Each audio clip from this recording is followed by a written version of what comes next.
دي واحدة من ضمن 3 عربيات بتبدأ بيهم جاك بداية جديدة في سوق السيارات. تعالوا نشوف جاك جي 6 الجديدة.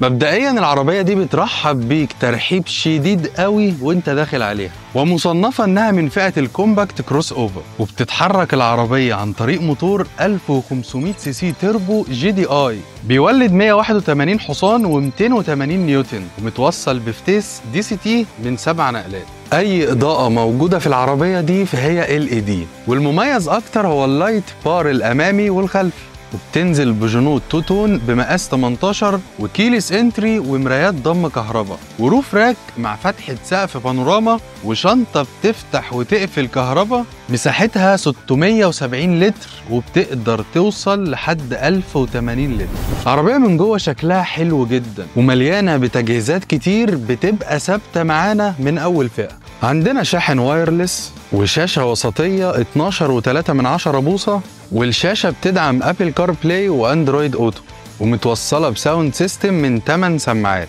وأمبيانت لايت وتكييف دول زون، والكراسي من الجلد وبنقدر نتحكم فيها كهرباء، ده غير إن فيها ميموري.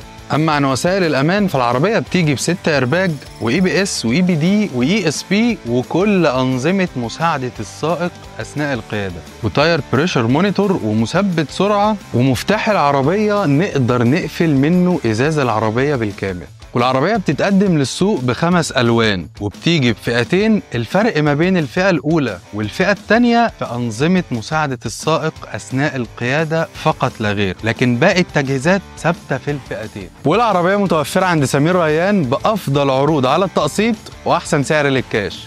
أوتو سمير ريان، أكبر سوق سيارات في مصر.